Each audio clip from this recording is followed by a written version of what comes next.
Transformational seems to be a word that goes hand in hand with the Center Court MBA Festival.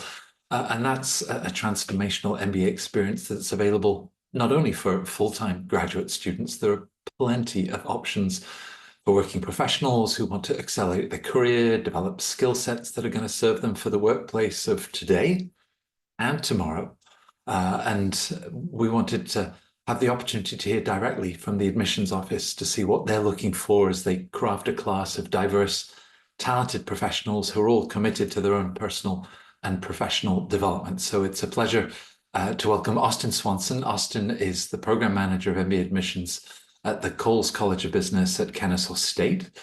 He's joined by Katie Hunter, the Associate Director of Graduate Programs at the Freeman School at Tulane. Jennifer, Senior Director of Enrollment at the University of South Carolina, the Moore School, and Spencer Smith, Director of Graduate Admissions from the Haslam College Business at the University of Tennessee. Welcome, all of you from across the country. We're thinking of some of our friends in Florida and other parts of the world facing very tough weather conditions. Hopefully, there are bluer skies around you. In fact, Katie, there are always blue skies where you are in your part of the world, right? Perhaps as we think about where business school fits for individuals at very, unique personal decisions about the right time and the sort of experience that they're looking for. So tell us about Tulane, what makes it so distinct and what you love about the school. Well, I love to talk about Tulane, and I've been doing it for 30-something years. So where to start?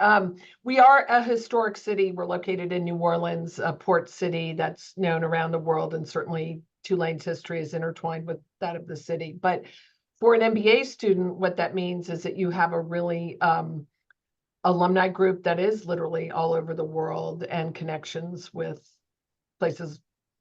You're going to have classmates from all over the world sitting in the classroom with you in New Orleans, and you're going to have alumni all over the world once you leave New Orleans. So I think we have strong roots in our very interesting, historic, unique city, but also, wings all over the world. So it's that combination, I think, of very grounded in a unique place, but with influence all over. And when you walk through the corridors, you hear that buzz as people spill out of classrooms, or they're sort of discussing a guest lecturer that's just, what's the magic for you of the school? Well, it's great to come to work because it's a happy place. On some rankings, we rank very high on the happy students. So maybe it's the weather that they can wear, t-shirts and shorts all year. But that's certainly part of it. There's a very happy vibe around here. But I think it's the combination of being in a happy place, but having great resources and incredible access to those resources. So we're big enough and well-known enough to have incredible resources available to our students, but small enough and friendly enough that as an MBA student, you have incredible access to those resources. Right. Spencer, life in Knoxville, and of course, a range of different programs available. Tell us a little bit about the school and its reputation, both with students, with employers, and what makes it special for you. Absolutely. And I'm not someone who was raised in Tennessee, so kind of joined after a while, and I was like, okay, I get it. But we have our full-time MBA program as our flagship program, and what's unique about it is we keep our cohort really small.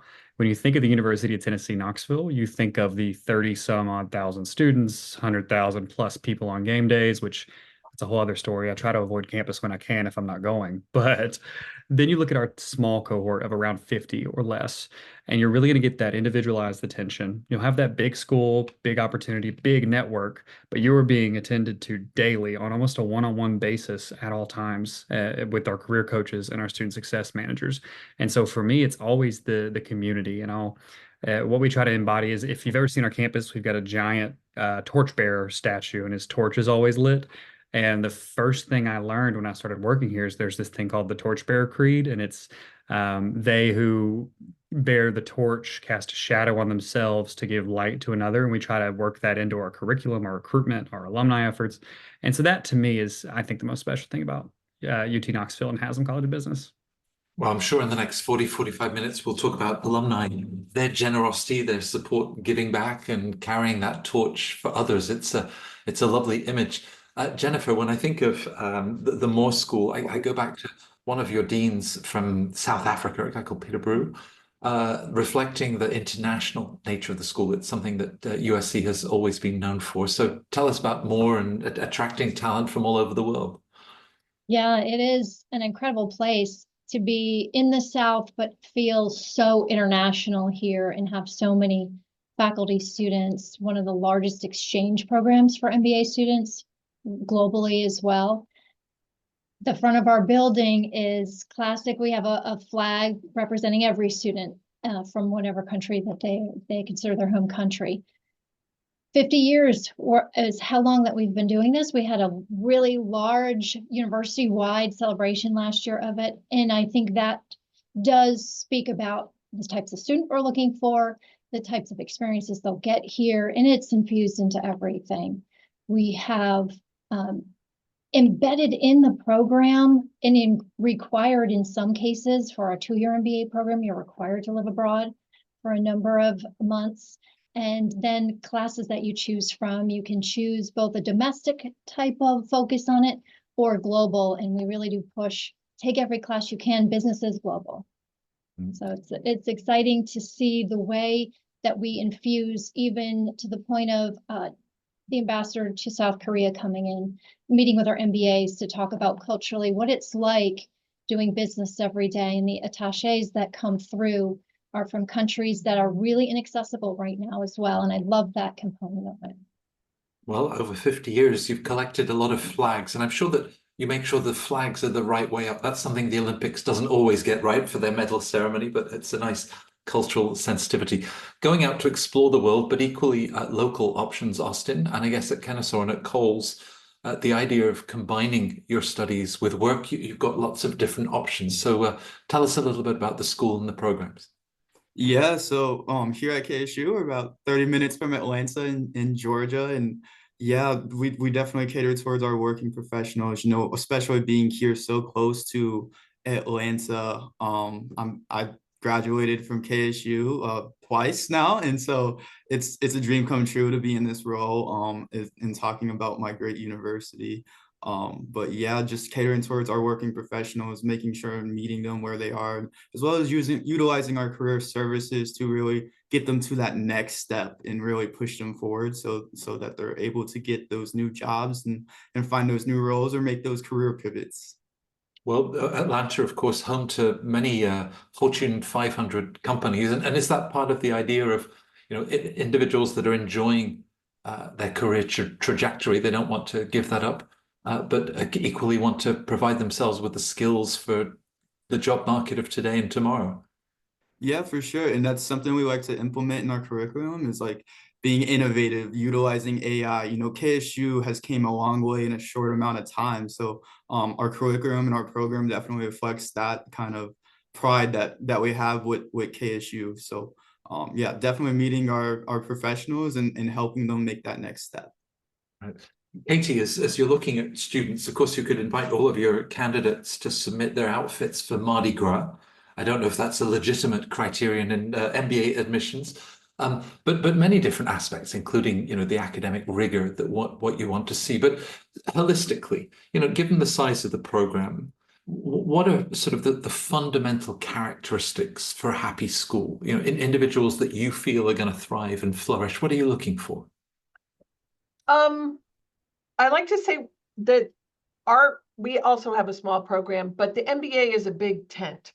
So when I'm asked, like, what are you looking for? There's no one specific profile of, oh, you majored in finance, you worked in a bank, now you want an MBA and you want to go into consulting.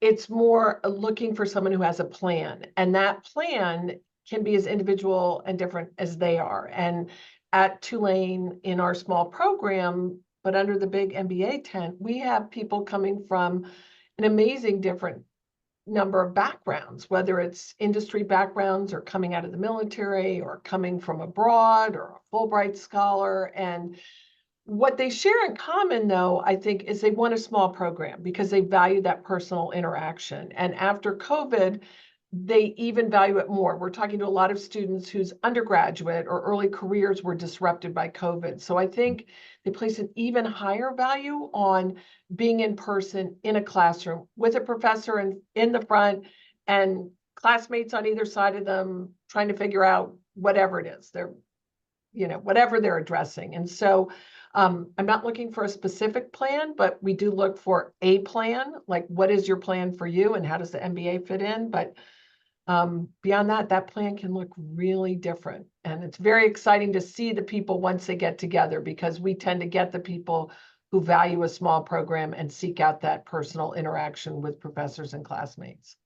Yeah, and there are options. If you want 900 classmates, you can go to New York, Boston, Philadelphia. But to really build, I guess, that cohesion of a cohort going through the program, perhaps something that you see at UTN as well, Spencer, just in terms of giving to the community. So you want smart people in the classroom. You'll be, they'll be doing balance sheets and everything else. Are there other characteristics that you feel are really going to align with the culture and personality of the school? Yeah, that's a great question. And along with what Katie said, I think having a one specific fit is hard to nail down. But for us, being a land grant institution, you sometimes don't think about the land grant aspect when you're talking about graduate education. But our goal is to always be giving back to our local community and our community at large in the region, as well as empowering our students by pouring into them as well. And so one that comes to mind, I mentioned the Torchbearer already, and this is like an accidental segue, but I'm going to pretend it was on purpose. We have this project called the Torchbearer Project, and the incoming MBA cohort is split into teams, and they have to find a local nonprofit, work with them for 6 weeks, help them run their nonprofit. And then if they want, they can develop a business plan with recommendations for them going forward. And they bring all those nonprofits on campus and they do all their presentations to recap everything. And it was just this last Friday, and I'm really sad I was out of town for it, but it's one of my favorite times of the year just to sit back and listen to what they're doing, whether it be at the local high school or the youth recreation center for after school programs. It's a really cool way to see the students flex their academic muscles, but then that community service, that leadership, that propensity to give back is something that's really important to us. Yeah, and I guess from the theory of the classroom to making it real with projects like that, it's a wonderful opportunity. When you're so internationally minded, Jennifer, is it that you're looking for candidates that already have some international background, or simply the curiosity and thinking about how the world works? What typically is the profile of someone that thrives at the Moore School? Thanks for that question. That is one of the number one questions we get. And students, I think, come into the process thinking, I don't have all of this travel experience. I don't have this work experience or understanding how global business works. And our international MBA program, the 2-year flagship, while yes, work experience in a Fortune 500 company that you would have been exposed to more global business practices is ideal.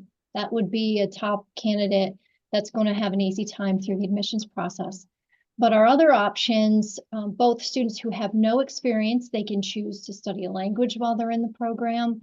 We are still the only program in the country in terms of offering with no extra fee or cost a way for them to include essentially 12 credits of language embedded in their MBA program, counted as electives for that.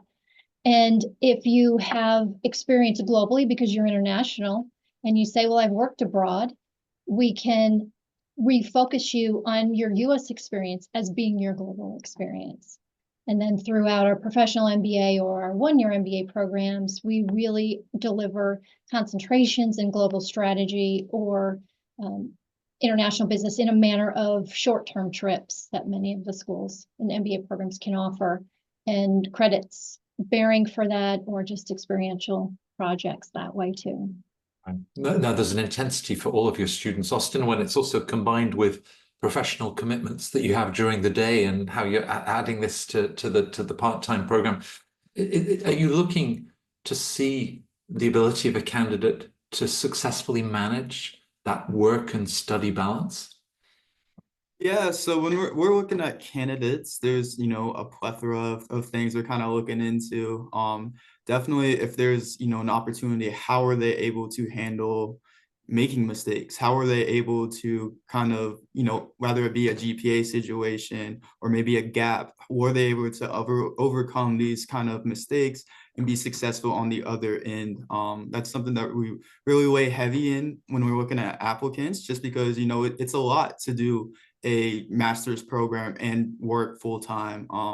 So definitely trying to understand if there's signs of success, if there's ability to continue with our program. And of course, we got 2 different professional programs. So we have our evening MBA as well as our web MBA. And so both of these programs have their benefits. And the cool thing about our web MBA is you actually get to be placed in a team. So looking at all of the professional experience and putting together, great teams. So they have these great roots once they leave the program. That's really important to us as well. Well, the ability to function in a team, Katie, perhaps that's one of the things that you'd want to discover, either the candidate sharing that experience, but is that often very powerful when it comes from a recommender who's, reflecting on the impact, the performance of an individual, and they can, describe situations of how they've then contributed to a team? Yeah, and that's part of that process is getting those letters of recommendation that, inform us how this applicant is going to be successful in our program. That's, something we weigh into as well. And, it really helps us build those great teams where not everyone's coming from a similar background, but it's almost more like a Rubik's Cube, and you got to flip those switches together to complete that puzzle. It's really a beautiful thing to see, teams start the program and finish the program in that way. Right. Katie, the focus on, we talk about transformation, we talk about a leadership path. But, in the early stages of our career, a job title may not reflect a leadership role. But are there other ways to convey that potential, perhaps, through things you've done in the community, even when you were at college or in different projects that you've had at work that, you can successfully capture and share with you and your colleagues in admissions? Absolutely.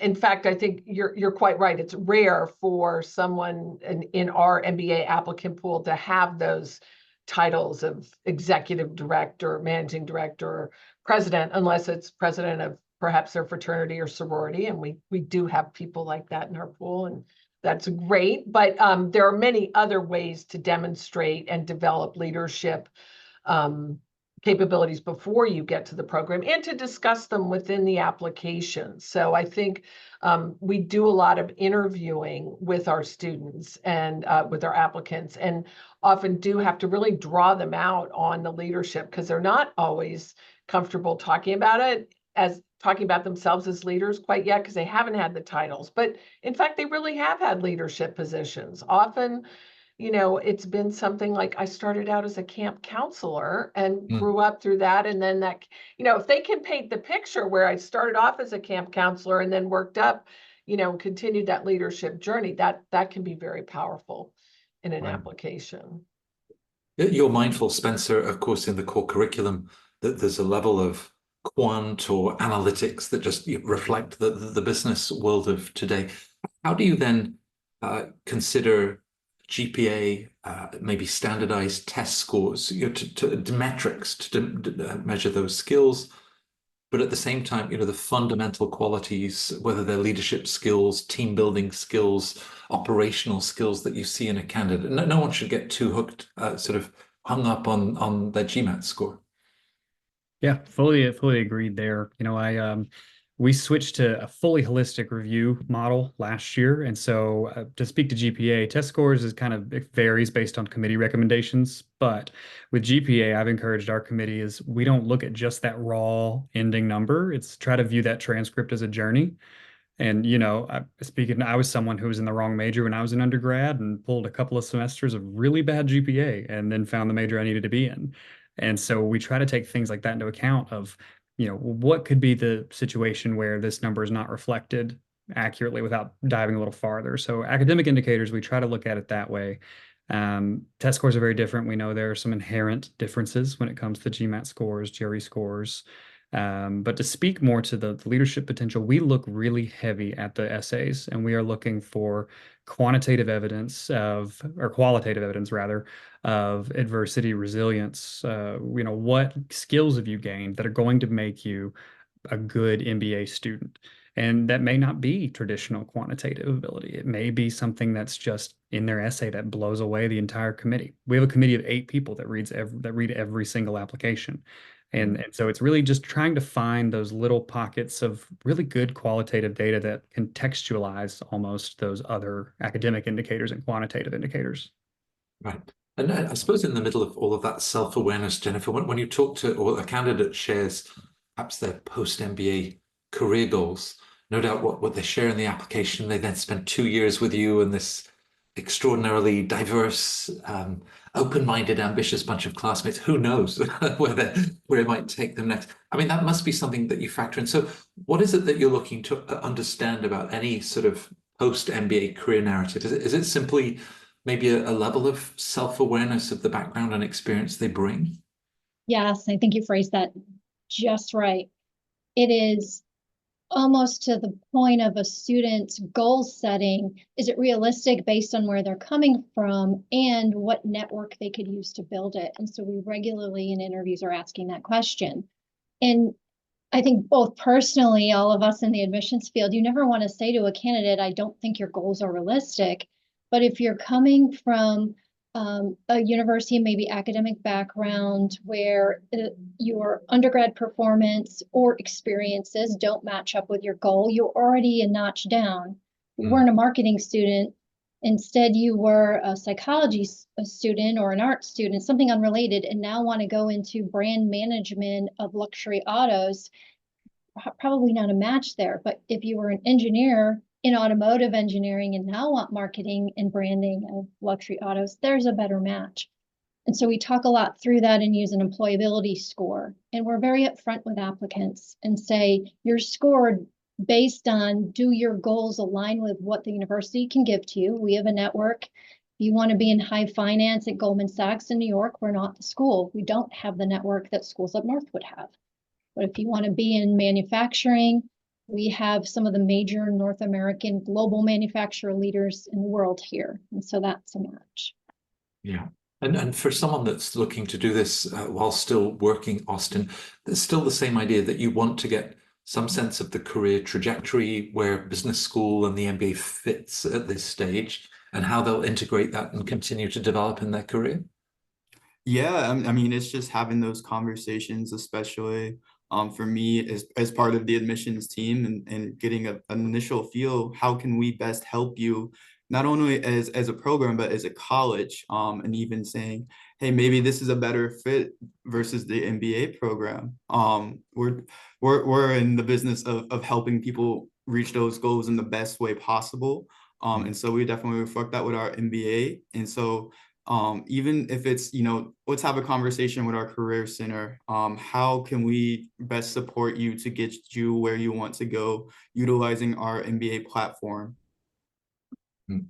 Well, in terms of getting where you want to go, Katie, I mean, often the media and their business school rankings, their focus on ROI, it's all about that, post-MBA salary, whether it's a year, 3 years, 5 years out. But I often think that ROI in purely dollar terms, and all of your graduates that will move on to 6-figure salaries, that's impressive enough. But what do we miss when we talk about ROI? What are some of the intangibles?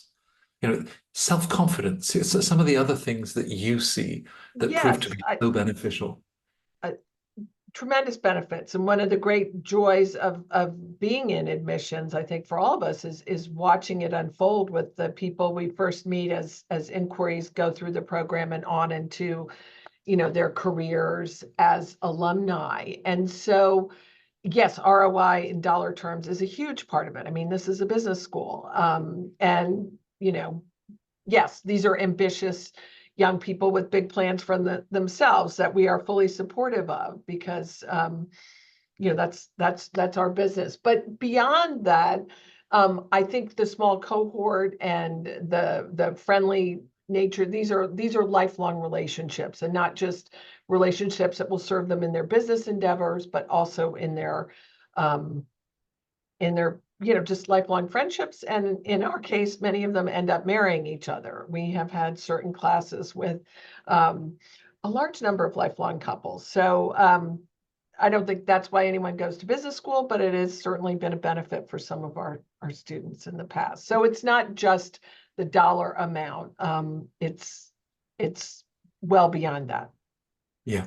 And do you find, Spencer, with the qualitative importance of those essays, are you seeing increasingly not just, well, that these are my career goals, but a generation that really thinks deeply about a sense of purpose? The impact that they would like to have on a community, perhaps on an industry, whether, from sustainability perspective. Is that something that you see more and more? It's definitely been an increasing trend over the last 2 years, I would say, of students want to do something that matters. And, we talk about ROI a lot, and I've kind of heard the phrase thrown around a little bit about the emotional ROI. That's what they're starting to pursue more of, yes, I'll get this salary, cool, it'll cost me this much, the usual things you think of, but they're also like, what's in it for me from an emotional standpoint? Are my thoughts and ideas going to be valued? And so we've started to really kind of coach that with students. My team and I, we try to coach them that, yes, this is what we're hoping you can get out of it. Here are some examples. And we've started to see that get reflected in those essays as we've started a new cycle just this past month. Right. We had a conversation earlier today at Center Court, Jennifer, talking about maybe the difference between community and a network, and the idea that you actually get both. But when you think about, a very close-knit, very supportive community, but at the same time, the part of USC and, a significant, do you is there a distinction between the two? I think we have you on mute. I would agree. Yeah, in the career progression and program progression, I think you do see that because many of us have some really well-run specialty master's programs that in fact are what bring all of the top courses and opportunities to the MBA program, because an MBA is itself, we don't belong to a department, but our faculty are all educating our students in the different specialties and expertise areas. So your community ends up being your finance faculty and perhaps PhD students and master's students in those particular disciplines that you're in elective courses with. While your network and your cohort really, your family, I loved how Katie put that together. We look at it as more not just community, but it's your family, your community, and then the broader network of at the school at large or even undergraduates. We are a program where our undergraduate population is much larger than our grad population, but they are still that network. And so there's definitely opportunities for students coming in if we don't have a specialized area to still utilize business school as a way to navigate to that network and that community. I mean, Katie was describing wedding bells in New Orleans. Do you think this lifelong friendships, is that a reflection of, the individuals perhaps in their late 20s, early 30s, Jennifer, that are, very consciously deciding to go back to school? There's this wonderful group of people that they meet. Why lifelong friendships? I think part of that is, yes, you've gone through an undergraduate experience. So for our MBA that requires work experience, for instance, you've made the choice sometimes in undergrad what you wanted to do. Sometimes it wasn't aligned with what you wanted to do. It was what your parents wanted you to do, or family pressures into it. You get a few years under your belt in a career, and you get to this point in your life where you realize you can make some choices. And I think we see our MBAs come at that life point of, these are my choices I'm making, the courses I'd like, the interviews I'm going to take for my next career. And as they go through that journey together, the pressure together, and then the development together is creating that. I am a fan of one of the HBS faculty members that teach happiness in business. You can go look him up. And I think there's part of that is your mind is really transforming into different ways, quantitative work that you may have never done before. It really is creating new pathways. And I think some of these personal connections happen at the same time. Yeah, and that supportive network, Austin, if they're all, following a finance course together or strategy, then they go back to work and face these different problems. Do you see students bringing their work challenges and collectively then solving them with some of their classmates? Yeah, and so like I said, so we have the two programs, and especially in our web MBA where you're in the smaller team, you're going throughout the entirety of the program together. It is something that is converse, and you see those discussion posts, and it's like, here's what happened at work today, here's how I was able to combat that, and just the mix of different ideals from different backgrounds, especially because you don't have to have a business background to get into our program. So different, ideals coming from different areas, but creating creative solutions together. I think it really creates such a beautiful network and community within our programs. You've seen, Katie, firsthand the transformational experience. I talk to candidates, it's like, oh, I've been thinking about business school for several years now, but it's never felt like the right time. Is there a right time to go to business school? That's a good question with a lot of different answers again. It depends on the individual, but also we are still feeling, I think, very much the effects of COVID, and talking to how these students and applicants' early careers and undergraduate educations were disrupted. So I think what we saw this year at Tulane was a number of people who put off an MBA because they were waiting to see what was going on with COVID, either at work or at school, but now everything seemed kind of back to normal, so they were ready to pull the trigger. So I think there was a little bit of pent-up demand. I think a lot of people can overthink when is the right time. Like, I've just had my first job. I've worked for 18 months. It's not a good fit. There's not a lot of runway. Should I go find another job so I get to the 2-year employment mark, or should I just apply for the MBA now because I know I want to pivot? And those are individual circumstances and discussions that I think are very relevant. I don't think there is any one right answer to that question, although our average age tends to come in between 26 and 27 every year. But that's the average, and there's differences, nuances within that number. Because I guess, Spencer, we make decisions with our hearts, we make decisions with our heads. Should this be an Excel spreadsheet decision with matrices of all of the different factors trying to calculate the opportunity cost? But equally, if you're really going to be passionate about this, your heart needs to be in it too. So how do you like to help applicants to think around the right time and taking this step? Yeah, a lot of the conversations I have with applicants, and again, the famous answer, it depends. But I was thinking back to an applicant I was actually talking with a couple months ago, and he was like, I've hit 3 years in my career. I don't think I can get promoted anymore here. He says, I think it's going to be the right time. And so that was one situation, but it really depends. And I don't think Excel sheets, I love a good Excel sheet. Don't get me wrong. I am a very data-driven person, but I don't think I would have go back to school on Excel sheets alone.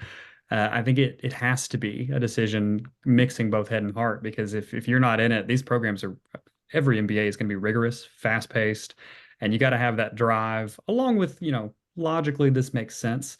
But I think that drive is almost, I dare I say, a little more important than some of the logical sides at times.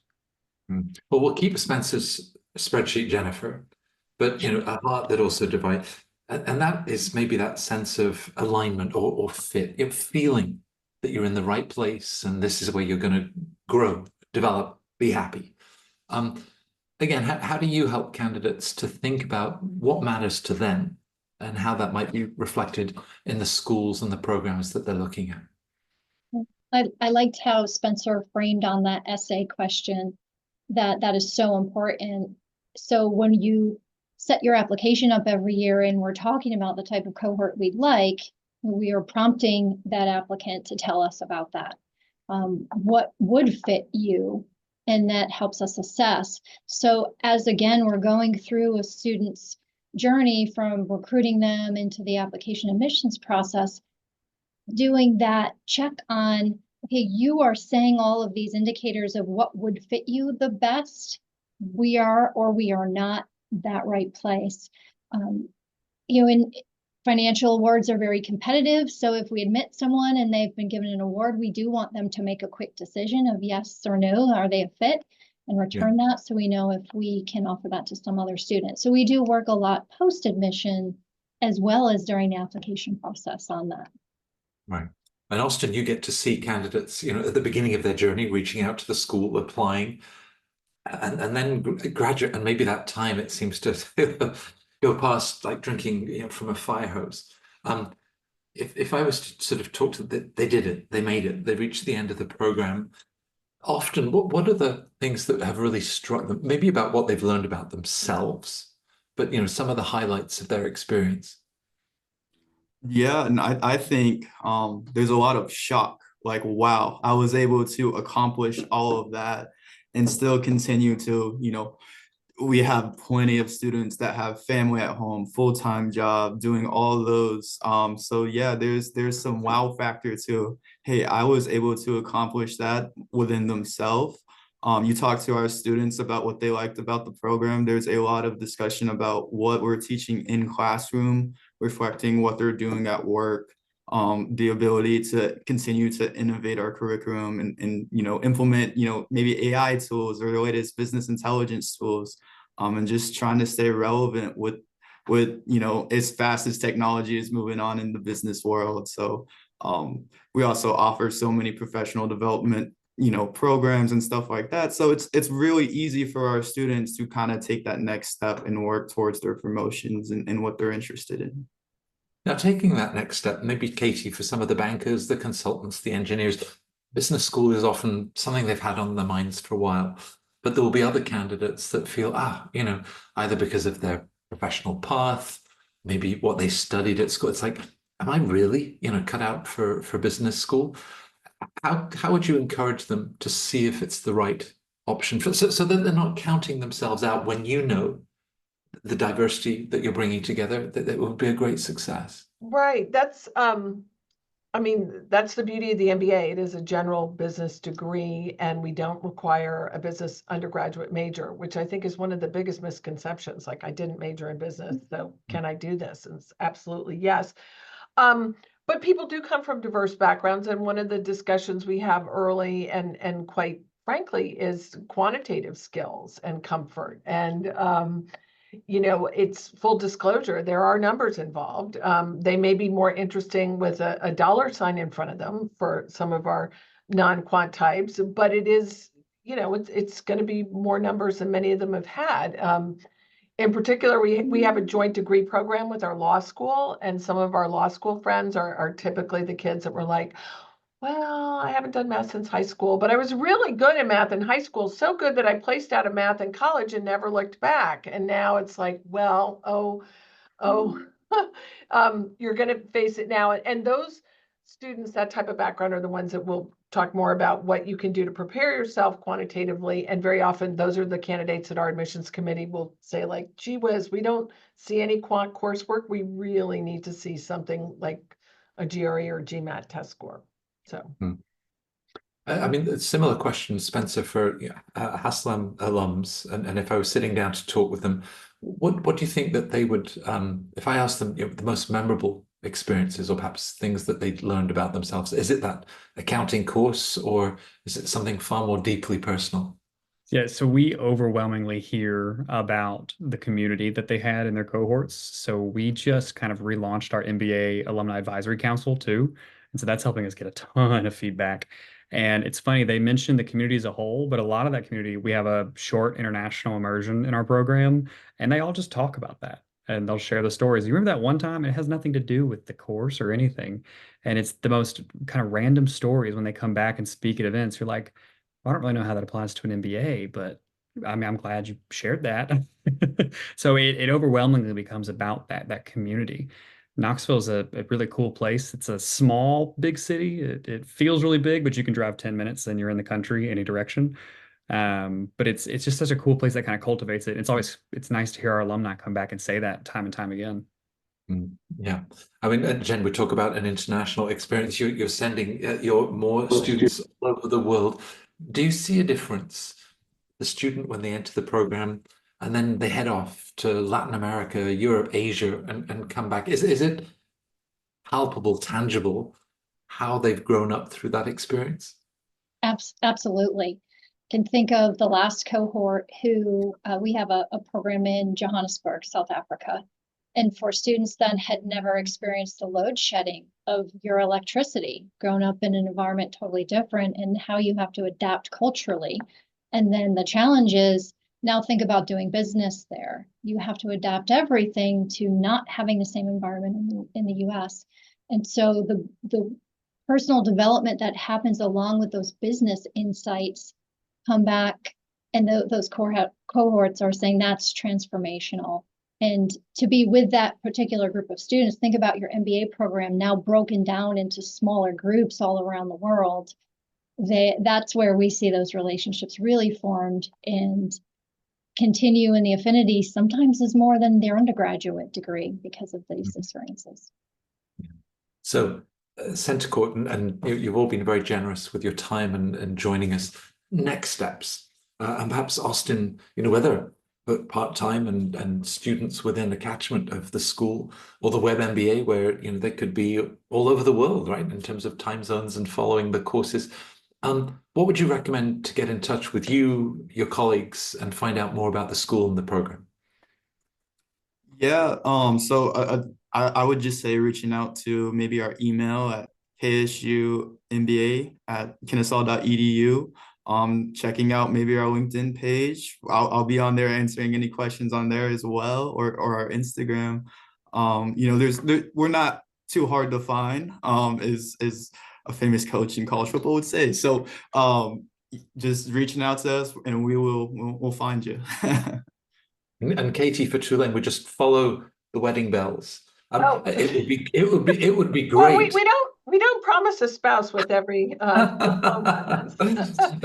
Presumably no. coming to see you on campus would be a great experience if it's possible. Yes, and certainly many people have visited New Orleans and are happy to come again to visit, or it's on many people's bucket list to visit. And so we're happy to have people in person, but you can also find us on all the usual social media channels and the internet. And we attend QS events and other events around. I'll be in Houston this week and then India in December. So I'm sure, we're literally all over the place and easy to find wherever we are. And I think we even have Freeman on the road with all those other events, but you can also use Zoom and make appointments with us or send us an email. So great. Reach out. Maybe Spencer, reaching out to alums that no doubt are busy. They may be torchbearers, but they all have lots of commitments. Any guidance in terms of making that a really worthwhile discussion? That you've got plenty of information on the website. So, what do you think is a respectful but very informative discussion that a viewer could have with one of the alums? Yes, absolutely. And I think we're currently working on ways to integrate our alumni into our recruitment process daily. We're currently building right now. We have a couple of pages on our website. One that's our current student ambassadors, and there are current students who have agreed to put their email on the website for prospective students to email them. We're doing the same thing on the alumni side. We've got some alums that are kind of sending us some info, and they're like, "Yeah, here's my email address. Tell students to email me." And just having that kind of an open line. Now, they may not respond immediately because they're busy working professionals, but having that open line of communication is so valuable. And we try to bring alums to every single event we do on campus because we have a lot of local alumni for a Q&A panel or to be a keynote speaker or just to network with. And so it's for us, there's so many opportunities. And if reaching out to us, we will get you in contact with someone who is interested in what you're interested in, hopefully every time, hopefully. Yeah. And with traveling all over the world with students, a network all over the world, Jennifer, and again, perhaps just recommendations for how to reach out, whether based on your geography or just talking to you and your colleagues in admissions, what would you suggest?